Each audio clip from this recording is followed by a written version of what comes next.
Ketegangan demi ketegangan tidak lagi diarahkan pada upaya deeskalasi yang bermakna, melainkan bergerak menuju konfrontasi terbuka. Diplomasi yang dahulu menjadi pilar utama penyelesaian konflik, kian tersingkir dan kehilangan daya pengaruhnya. Dunia seolah tidak lagi dipandu oleh norma, melainkan oleh kekuatan. Kita patut mengkhawatirkan kemungkinan terburuk. Sebuah dunia yang meluncur ke arah Perang Dunia Ketiga, di tengah delusi kolektif bahwa semua masih dapat dikendalikan. Save the dollar. Dunia selalu diajari satu ilusi, bahwa ada aturan internasional, bahwa ada hukum global, bahwa perdamaian dijaga bersama. Tapi setiap beberapa dekade, ilusi itu runtuh dengan suara ledakan. Penangkapan Presiden Venezuela, Nicolas Maduro, bukan sekadar peristiwa politik. Ia adalah pesan, dan dunia sedang membaca pesan itu dengan ketakutan. Serbuan militer Amerika Serikat ke Venezuela dan penangkapan kepala negara aktif adalah kejadian langka, ekstrim, dan syarat preseden berbahaya. Ini bukan sekadar konflik regional, ini adalah pernyataan kekuasaan global. Pesannya sederhana tapi brutal. Tidak ada kedaulatan yang benar-benar aman jika bertabrakan dengan kepentingan geopolitik dan moneter. Sejarah sudah memperlihatkan polanya. Tahun 1989, Presiden Panama, Manuel Noriega, ditangkap oleh pasukan Amerika dan diadili di luar negerinya sendiri.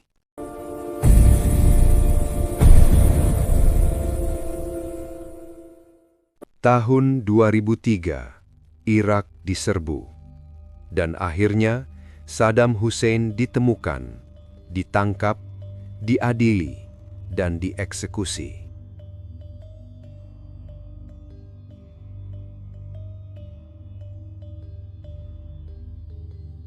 Pesan yang sama selalu diulang.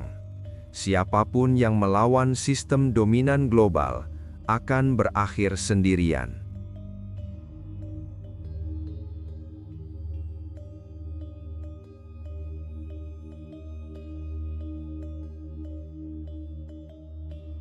Konflik global tidak berakar pada ideologi, melainkan pada mata uang. Invasi AS berakar pada kepentingan mata uang dan ekonomi. Dolar bukan hanya alat tukar, ia adalah nyawa sekaligus senjata ekonomi. Ketika sebuah negara mulai keluar dari orbit dolar, menjual energi dengan mata uang lain, membangun aliansi di luar sistem finansialnya, maka ia tak lagi dilihat sebagai negara, melainkan ancaman.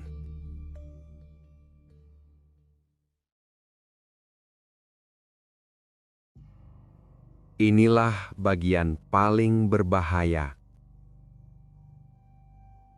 Penangkapan Maduro menciptakan trauma geopolitik.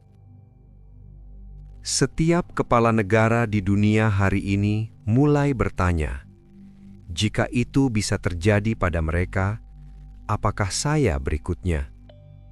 Dan dari pertanyaan itulah, dunia mulai berubah.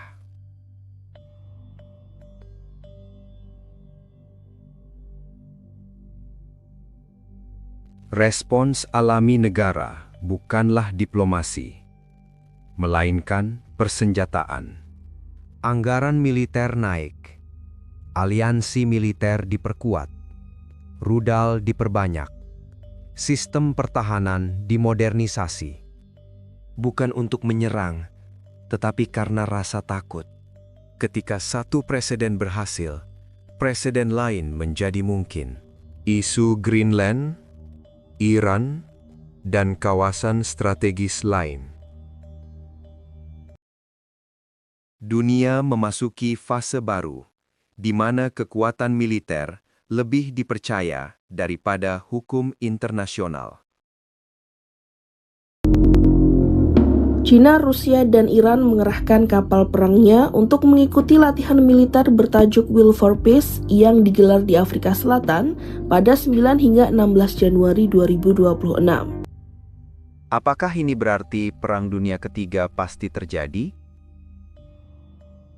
Belum, tapi jaraknya kini lebih dekat dan lebih nyata dibanding 1 dekade lalu. Perang besar tidak selalu dimulai dengan deklarasi. Ia dimulai dengan pembenaran. Penangkapan satu presiden mungkin terlihat seperti akhir sebuah rezim.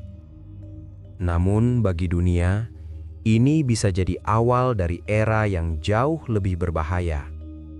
Pertanyaannya bukan lagi siapa yang salah, melainkan siapa berikutnya. Behind closed doors in Washington, the language has shifted from caution to something far more dangerous. The Wall Street Journal has reported that U.S. President Donald Trump is now pressing his advisors for what he calls decisive options against Iran. Not symbolic, not restrained, decisive. After stepping back from strikes just days ago, Trump has once again weighing the use of American force, even as the U.S. military quietly moves into position across the Middle East. An aircraft carrier is sailing toward the Persian Gulf. 15 Strike Eagles have landed in Jordan, refueling tankers, cargo planes, fighter squadrons, all surging into the region. This is not a drill. This is posture.